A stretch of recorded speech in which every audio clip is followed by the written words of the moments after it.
welcome back to the Sonotoki podcast. This is Stories, the first trek you ever fully finished.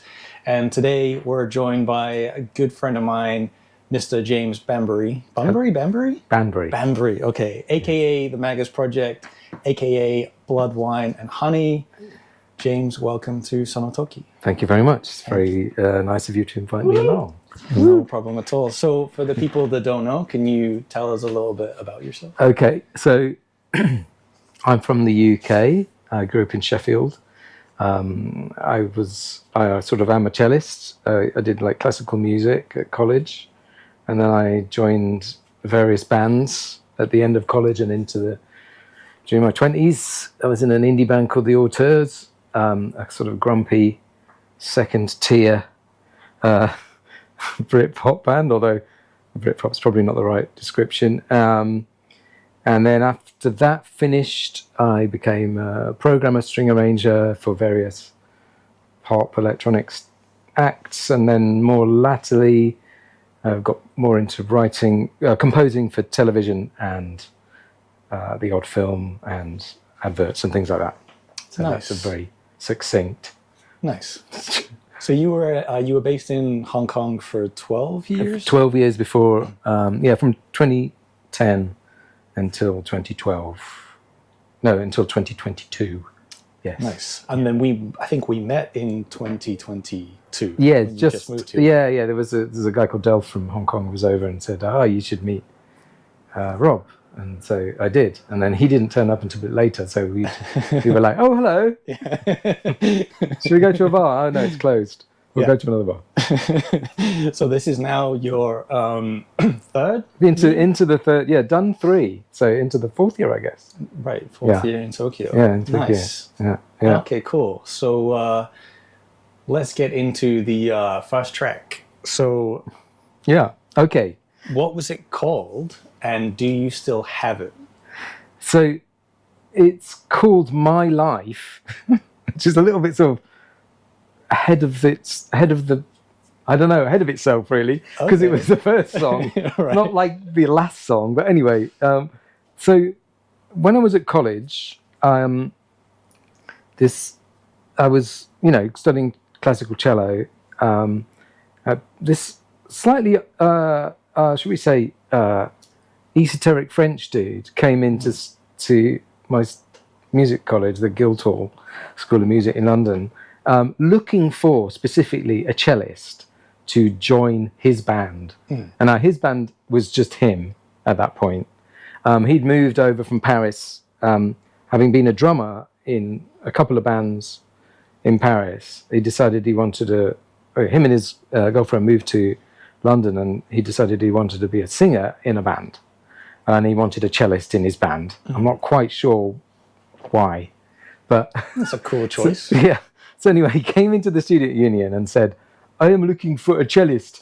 That's the last impression I'm going to do. Okay. But he said, "I'm looking for a cellist," and the people in the student union went, "Oh yeah, we know exactly who you want."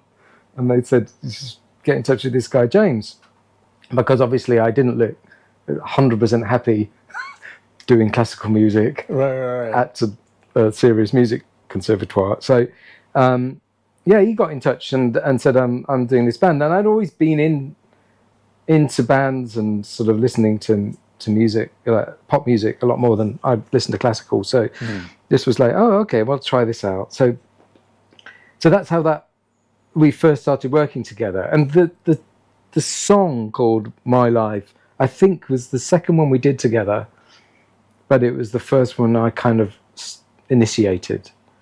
So we had a Roland D10, and I think that's all that's on this apart from cello and vocals, because the D10 had a sequencer, so we used the inbuilt sequencer in the Roland keyboard. And I presume at some point we'll play the song, but it's basically the brass sound. And I was trying to listen last night through the presets online of the D20, and I couldn't quite find which one it was. I think it might be called Velo Brass. And it's basically that's it. And then some drum programming from the built-in sort of like R8 style, but Sure. cheapo R8 in the D20. Did you record together? Was it in like a specific studio? or room? So he lent, after we'd done one song together, he lent me his D20, and so I started to program it or learn how to program it. And I was into this song from like I think 1986 by The called "Sweet Bird of Truth," I think, and that had an intro which was like a chord progression. I was like, oh yeah, okay, well I could do that chord progression, so I learned that. So that's basically the chorus chords in a different timing. So that's where that idea. So I went back to that idea, and we were just working in his bedroom. I don't think we even had a 4-track. It was just doing it live and sequencing the keyboards, and then me playing cello and him singing over it. Right, sure. So once we'd sort of written, I think, two or three songs together, and this being the second one, and I think, was it February 1989? Wow. The 9th of February, it says on the date on the cassette. Right, sure. So February 1989, we went to a friend. He had a friend called Mr. C, who wasn't the Mr. C from The Shaman. It was a different Mr. C. And he had a studio, like an 8-track reel-to-reel studio in this house in Clapham, on a road called Prideaux Road, and it had a bunch of it was like a house share house. So I mean, the one guy I'm still in touch with, Harry, the piano, as he's called. He was in that house as well. But yeah, so we recorded it. I think Fred had been in a studio before. I'd never been in a studio, other than like maybe at college had been down to the studio and pointed at things, but never worked in a studio. So it was a little bit like the almost blind leading the blind. And but we put these 3 songs together and made a demo. And so that's really what's with a lot of people. I don't know, when they're making tracks, they might make 20 or 30 tracks before they decide that one's finished and that they're happy for people to hear it. Yeah, true. This was literally the first or second track I ever made, which is kind of a bit, it's the arrogance of youth, should we say. Sure. These days it takes me much longer to finish a track or think it's finished. Do you think it's easier when you're doing music with somebody else to get it finished? Yeah, and I it's think not just yourself that's the deciding factor of it's done or not. Yeah, and I think Fred was really motivated to get demos done and to get out and try and get them to record companies. So he was like, we're going to make some songs, we're going to go and shop them to record companies straight off. We're not going to worry about like building a catalogue really even.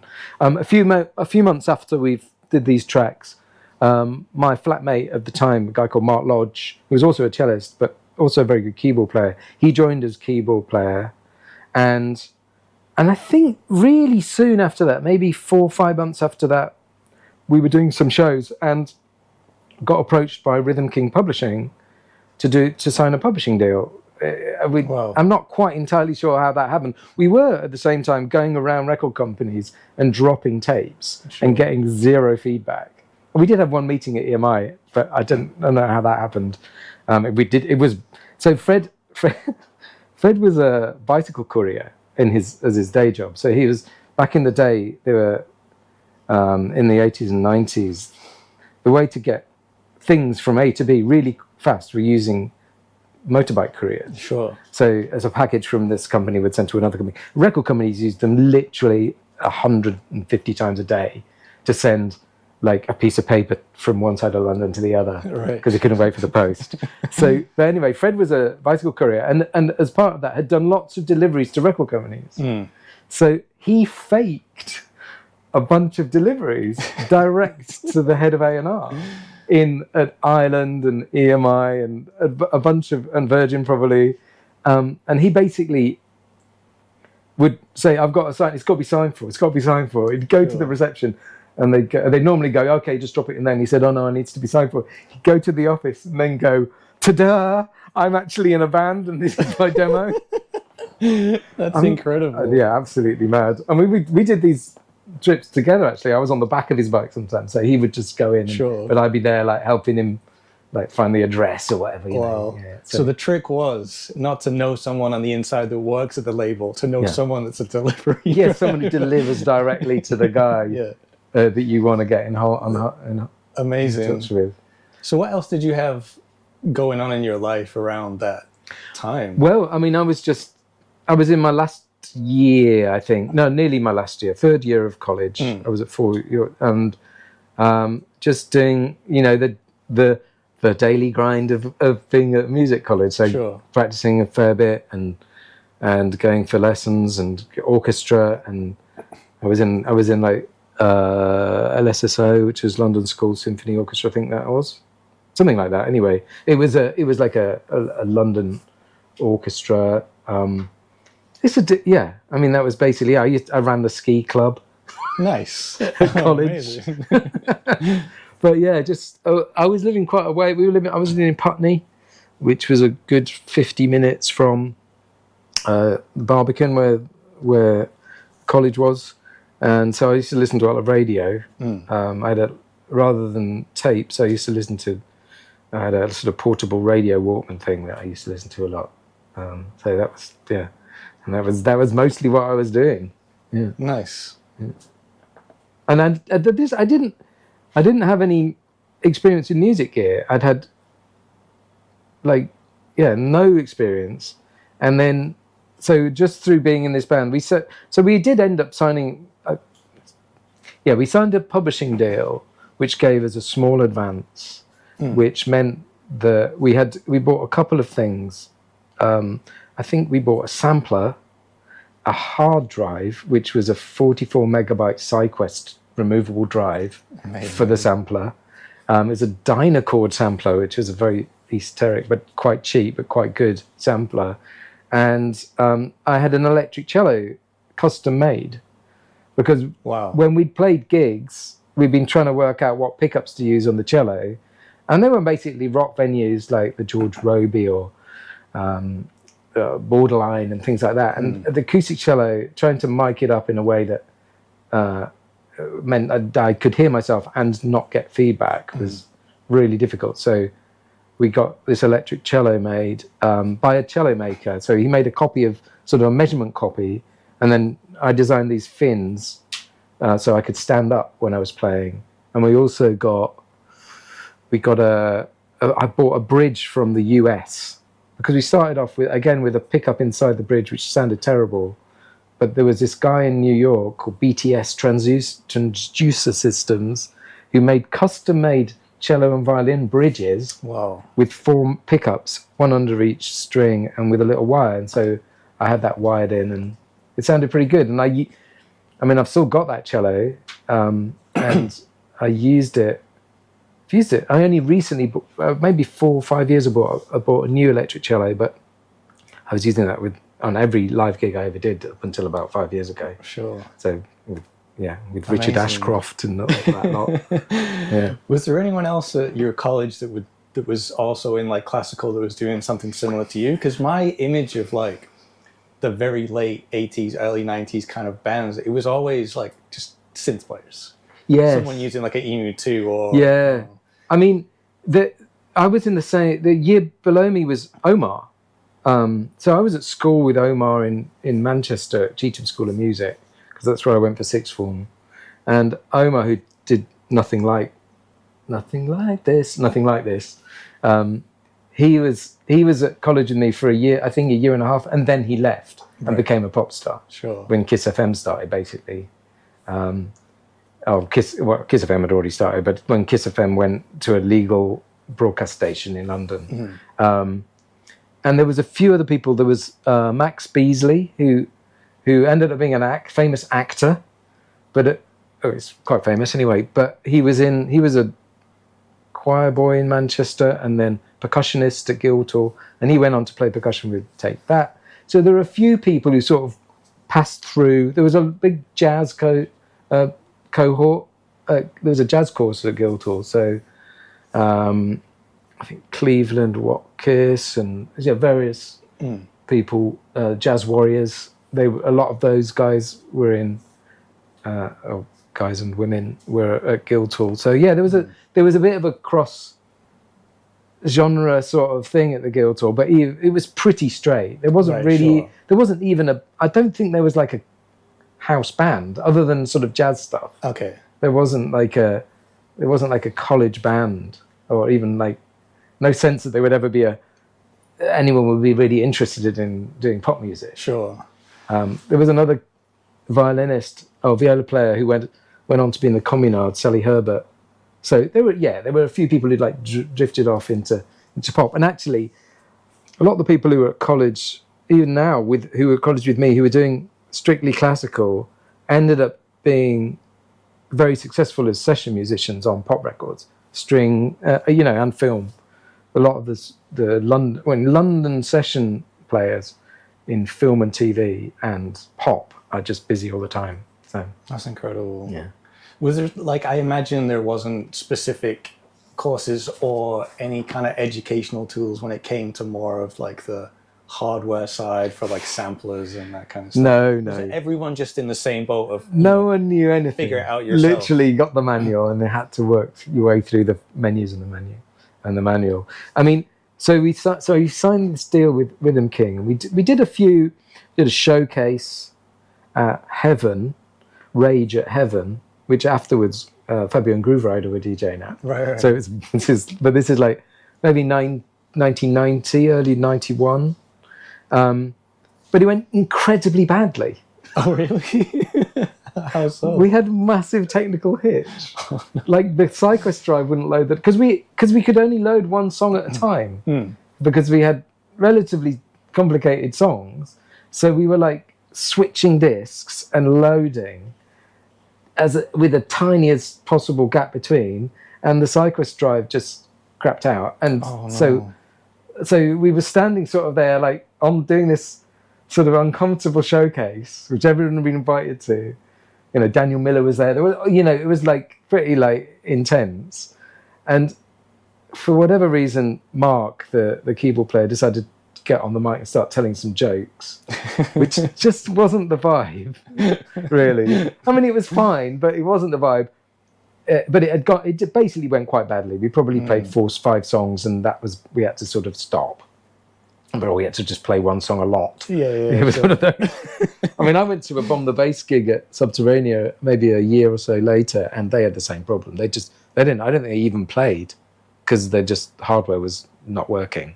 Wow. So they just stopped, and then someone else came in and played or DJ'd or whatever. Sure. So that was quite a common occurrence with early electronics.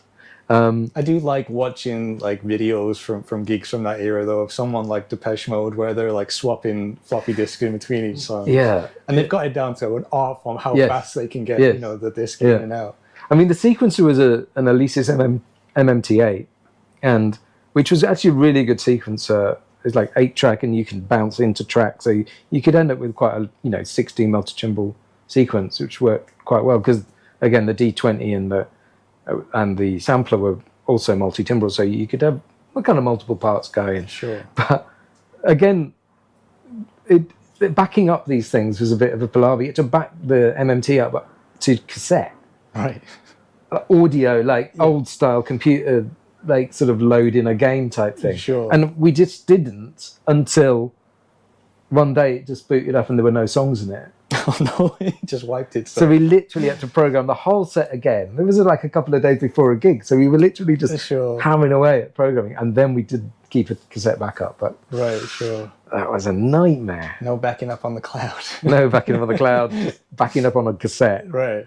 That did or didn't work sometimes. Maybe I imagine, it was an expensive thing to kit yourself out with enough to start a band. Yes. I mean, that's why, initially, I think we got 1,200 quid as our first advance. And that bought the sampler and bought the cello, basically. So you really invested in yourself. Yeah. It's not like, No, that wasn't anything to live on. We were still doing what we were doing. I was, I was at college still. And we didn't get advances to stop. Sure. And in fact, because we signed a publishing deal, we actually didn't end up signing a record deal with anyone. We put out our own records because kind of spinning on a little bit. So while I was we were signed to Rhythm King, Rhythm King got me to write music with other people, despite not really being just being a fledgling songwriter, which is kind of strange. But anyway, so they had a couple of artists. They had Kerry and Tamsin Shaw, who were twins and they were on the front cover of ID magazine, and they got signed as artists to Rhythm King, and were working with various different people as co-writers. So for a while, I was lent all this equipment that had been bought by the twins. And that's S1100 and TG77, the Yamaha thing, a tone generator, and a bunch of other stuff. And at that point, also, I'd bought, because I think I'd maybe got a second advance, and I bought an Apple Mac Classic and had Cubase. So I finally had a computer-based sequencing software. Right. So I would write. That was. I mean, it suddenly became much easier to sort of put ideas down than record track by track into a hardware sequencer. So you basically fell into all of this. So Absolutely. Your initial plan and equipment was the cello and recording and classical. Yeah, I mean, I guess. Doing these demos and being in a band. Yeah. Did that like ignite like a passion for like samplers and synths and like? Yeah, I would love sampling. I mean, before I got a sampler, I was making like beat loops on tape-to-tape machines because I was like, oh, this beat's good. I could like to hear that again going round and round. Because I was sort of into that early hip-hop sampling style of, found loops, De La Soul, all of that stuff. Sure, yeah. Really good. So I would go, even like re-sampling De La Soul tracks. Yeah. Or D-Light tracks or whatever. Sure. So I did get into, I mean, it was funny because this band framed sort of fell apart. I mean, Mark left the day after the terrible showcase. He just said, I can't do this anymore. I'm done. It's so immensely embarrassing that I'm not going to do it. I mean, he was a massive Depeche Mode fan, or is a massive Depeche Mode fan. And Mark, and Rhythm King was owned by Mute at that point. So Daniel Miller, from the guy who set up Mute, was at this gig. It was basically the biggest embarrassment. It couldn't have gone worse for him because his hero was there to see it all go wrong. Oh, no. So he just walked away. So then for a while it was me and Fred on our own, while I was also working with a couple of other people, and while I also did the Magus Project. So that was while I was still in Framed. I did the Magus Project. So, the band was called Framed, by the way, which was Fred and James. Right. Terrible name. I quite like it. Makes sense. So what are we going to call ourselves? Oh, I don't know. So it was that. So I did the Magus Project. So Martin, who ran Rhythm King Records and Rhythm King Publishing, had said, "Oh, you've got all this gear of ours, James. So why don't you just try and make some music like this?" So he gave me a cassette of like Belgian rave techno. Sure. And so I listened to it and went, oh, yeah, okay, so it's a classical stab. Well, I know about classical. I can find something that does that. And then it's basically 909 and some 808. So I got them to send me a 909 and an 808 to hire me for a day. So I sampled it all into the Akai. And because, again, getting sample libraries was almost impossible. Sure. You could go to music shops and sit there and make copies of the factory sample libraries, like the Akai sample libraries. But you'd have to book that in. You have to be a customer, so you'd have had to have bought the sampler from them, which I hadn't. So I had to get Rhythm King to do that for me. And so I went in and spent a day in this music shop on Charing Cross Road. Yeah. Like floppy disks, trying to go through the sample libraries just to find out what I wanted. But anyway, so I sampled also sampled a 303. Do you still have your samples that you recorded there? No, I don't think I've got my floppies anymore. No. I've got them. I did transfer them to, later on I had a Roland S760 sampler. And I think I transferred most of my floppies via like some sort of like transfer from Akai to Roland route. And I've got all of those samples still. I mean, they're on Zip 100 discs.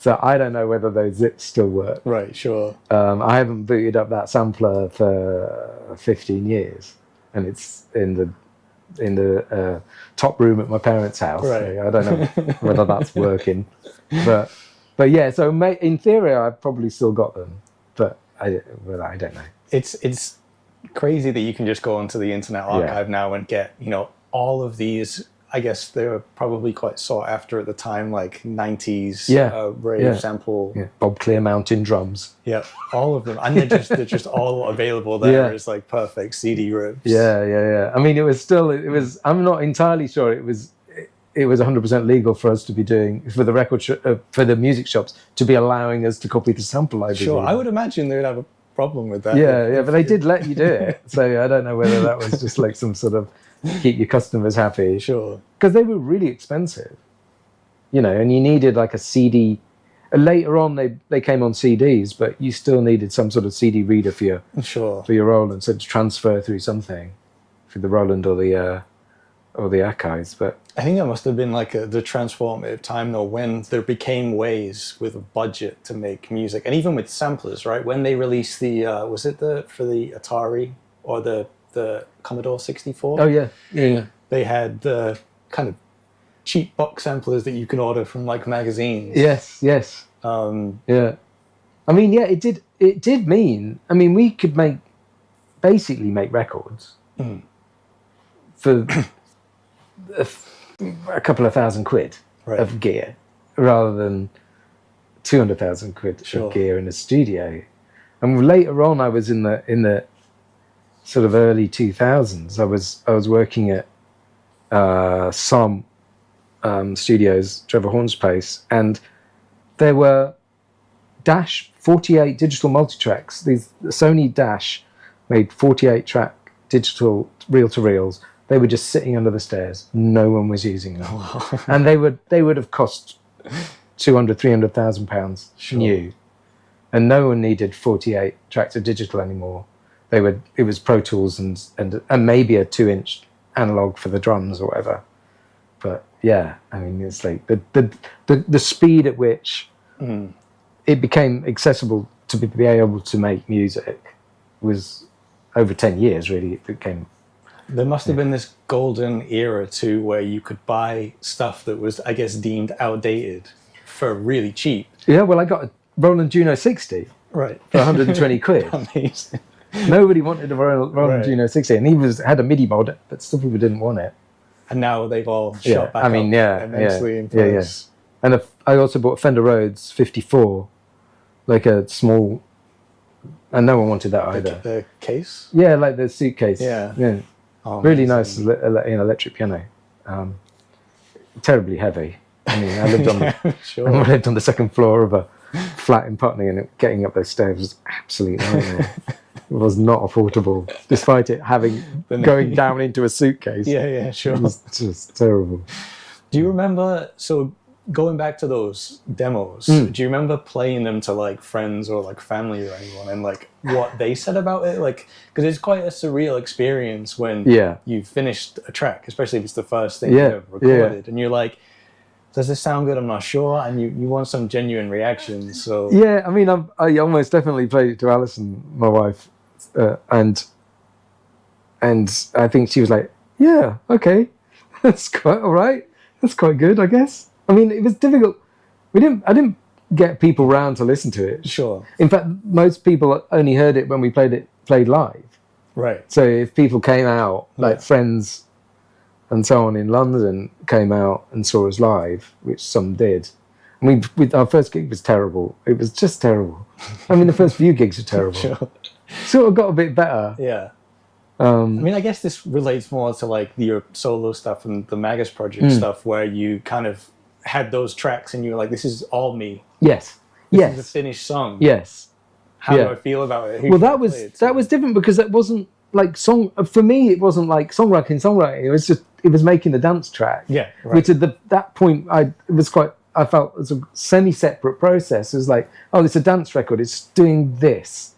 Whereas in the band style of things, it was like, what are we trying to say? Right. You know? Sure. Like, what are you trying to say? It's like, I'm not trying to say anything. I'm just trying to get you to dance. Yeah. you know. So Sure, that was what. That's the goal. So sort of in a way, it was quite a nice to step back from trying to write songs to making dance tracks. Not that I did that many, but yeah, that was, I guess, yeah. So was the track? I guess that got you the opportunities with like the publishing and everything, but the track was never released from like an EP, or it was never put anywhere. There were a few frame tracks that we released later on. In fact, because the first Magus Project record had been like 1,000 white labels, which had been made by Rhythm King as on one of their sub labels. That was sold basically through a service called Greyhound Records, right, which was in Clapham, which basically picked up white labels and took them around the shops and sold them over the counter to all the dance specialists in London. And that sold really fast. And so me and Fred basically decided that we were just going to make a dance record and do the same, which we did. And it sold quite well. Nice. I don't think I've got a copy still. But we just said, oh, this is da-da-da, and this is, you know, like made up I think we might have called it Framed, but it was like no one cared. It was a white label. Sure. And that went out and sold a few. I think it was called The Voice of Energy. I have got a copy on that, and it was I love the title. It sounds brave. It was a sample of Die Stimme der Energie by Kraftwerk. Okay. And it's Ich bin die Stimme der Energie at the beginning. It's like off Radioactivity. We just sampled that. Sure. And it was just The Voice of Energy, Die Stimme der Energie. You know, we just did it like that, like sample. And that did quite well. And then we tried to do the same thing with more of our own, like a song with some remixes, but that didn't sell. Although we got our own distributor. So we were quite early in the DIY thing. We'd seen how Rhythm King made records and where they made them.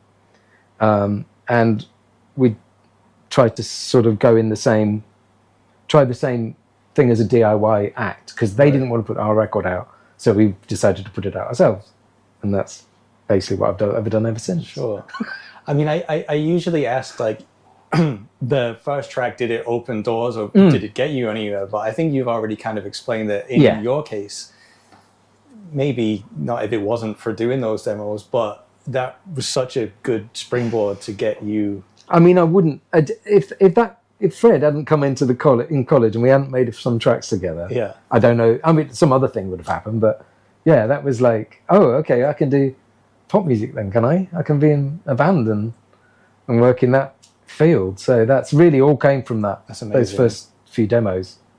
And you know, as I say, we were lucky. We had a friend of Fred's was a journalist for Music Week, which is the industry mag, and he'd written like some previews about gigs that were coming up, and it said, you know, Framed at Dublin Castle, catch them now before they supporting Depeche Mode next year, you know, which was just nonsense.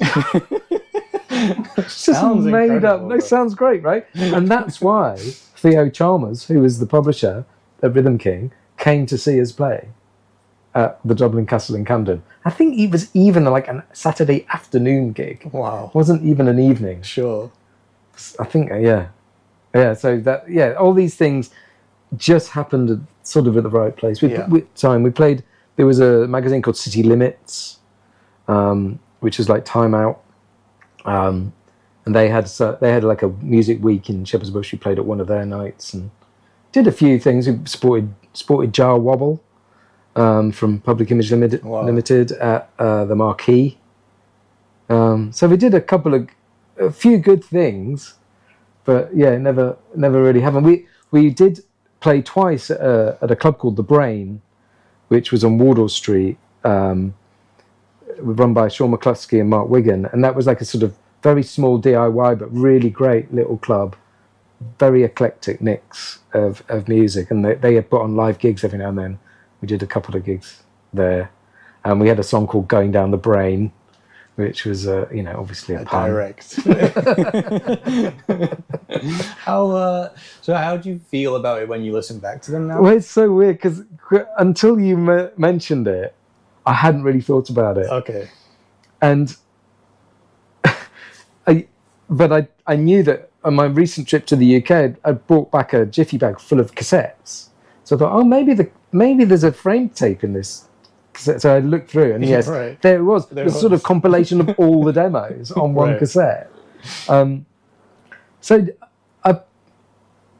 last year I bought a cassette deck, a proper Nakanichi one here off Mercari, and so I thought, oh, I'll try and transfer it. So I transferred the whole cassette, not only this one song, into Pro Tools like a week ago, and it was kind of weird. I have been singing some of these songs in my head, walking around. It's kind of weird. There's one really good track called Human Ritual, which had really amazing sequencing at the beginning, and I don't know where that was from. It had like this. I know that there was a cello sound, like a fed back sort of flange, but then there's this keyboard.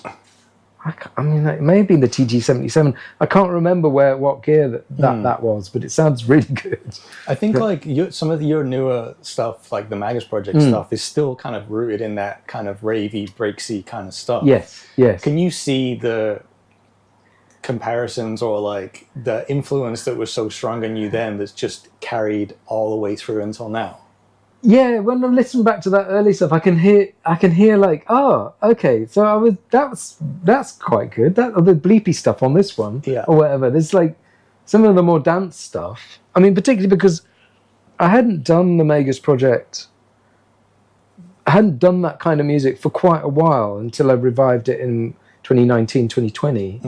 And then once I'd found those original DATs and released them, I thought, oh, I'll make some more music like this. Sure. I hadn't been making that kind of music for a long time. So while the possibilities of modern technology are vast in comparison, I did initially think of a way, or try and like make myself simplify things in the way that I would have done with the minimalist gear that, you know, the 12-second sample time.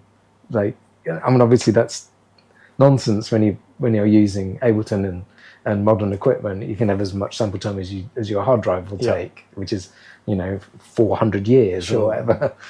But I think, I mean, I said this before on this podcast, but I'm such a strong believer in the creativity in limitations. And I think like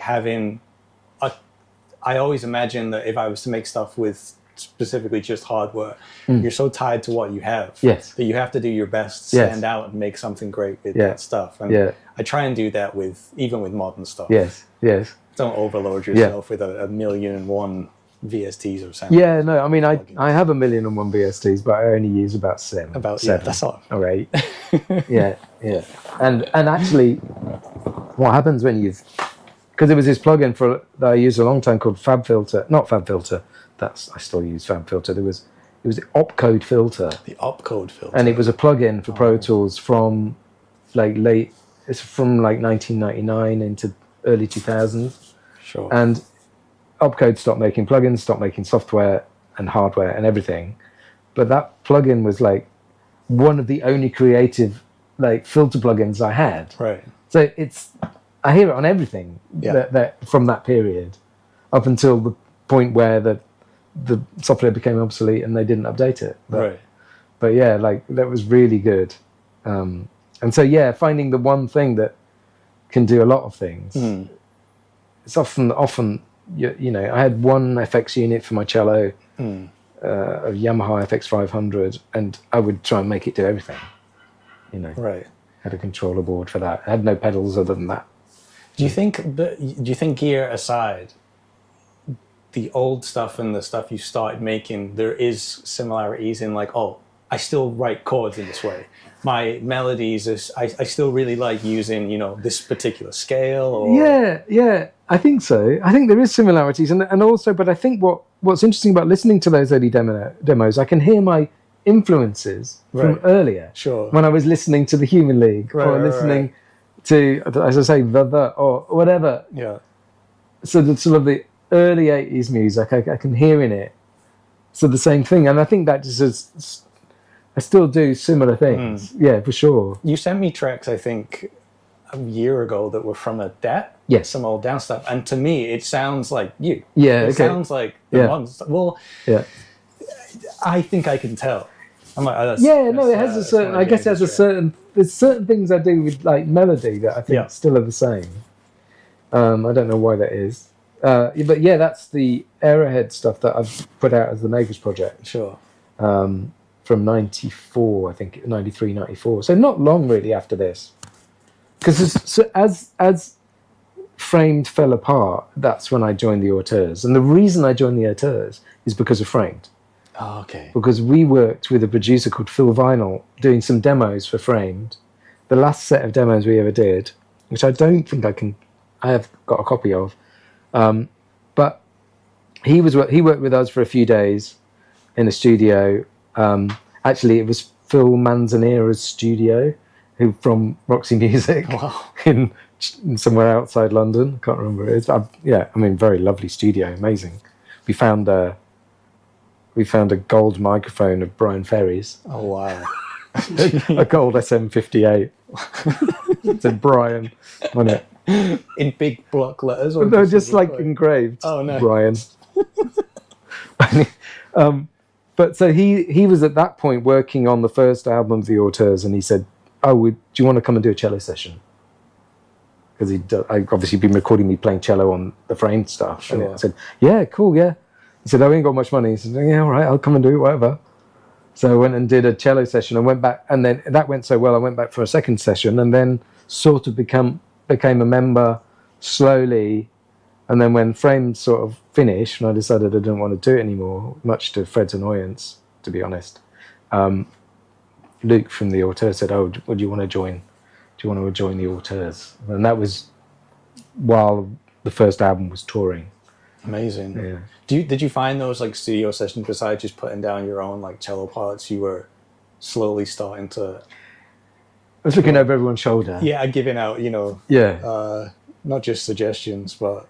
Yeah, I mean, I was like, I really liked being in the studio, and I really enjoyed watching engineers work and trying to understand how to record drums, and we recorded most of those Auteurs records at Milo Studio in Hoxton Square, which you've went to, right? Yeah, I worked in there. Yeah. So we were there quite a lot, and a lot of the engineer or the assistants and engineers there were also artists on Pussyfoot. Okay. So Pussyfoot Records was built based in the same building, and so Cy was an assistant to Phil and Pete Hoffman, and also a guy called Luke Gordon, who was a spacer who did an amazing, he was an utter mad drum and bass, early jungle sort of programmer, and I remember him just sitting there on an S3000 or something at that point, I said, "What are you up to?" And he was like, "I'm just looping." And he's like, doing that with that Photech style. It must have been so fun when that first became a style. Yeah. Because I was a huge fan of what I think is a very slept on era of the UK kind of late 80s street soul, whether it's Soul to Soul or Delight, as you mentioned. Yeah. And the evolution to jungle and that influence from hip hop, it just being sped up. Yes. It must have been such an exciting time where everything you tried with these breaks just sounded new or fresh. Speed it up. Yeah. Oh, that sounds great. Yeah. I'm going to time stretch this. Yeah. And then be like, that sounds incredible. Yeah, I mean, I found on the cassette the other day, there's this track where it was a remix of one of our tracks, and I'd got Funky Drummer Loop, but I'd cut it in a different place. Right. And then was playing it separately, left, right hand, off on a different beat. And I was like, oh, that's quite good. That was quite nice. So I remember making that, sampling it from the record, Funky Drummer, and then chopping it up in the sampler and doing that. Amazing. Yeah. And I guess, as you know, nowadays there's not much you can do to those breaks that hasn't been done in the past. But actually, I'll send you that track, because I was like, oh, that's quite good. It's got a Bleep remix as well. So that was the track I was talking about. Amazing. I mean, it's kind of clunky. A lot of it, I mean, when you listen to this song, it's kind of the transitions are really clunky, particularly in the songwriting. So it sits on one thing in the verse and it's another thing in the chorus. Getting from the verse to the chorus was the hardest part of the song, always. Oh, and also deciding how to end it, which is also difficult. But yeah, There's like I find everyone nowadays is trying to get that aesthetic from what recording in like the early 90s sounded like, and using all samplers and stuff. I guess there's so many fake plugins now that will emulate this like crackle scratch or warmness or tube sound tape. Yeah. Like there's a VHS thing that one of the plugin companies make that, which is weird because you never recorded to audio to VHS, but it's called VHS. Right, sure, yeah. Because everyone wants that dreamy 80s kind of like. But I mean, on these cassette demos, you can hear that it being hit too hard at some point in the chain. I mean, it's not like loud on the cassette, but I think the previous version of it was recorded too loud. Sure, just going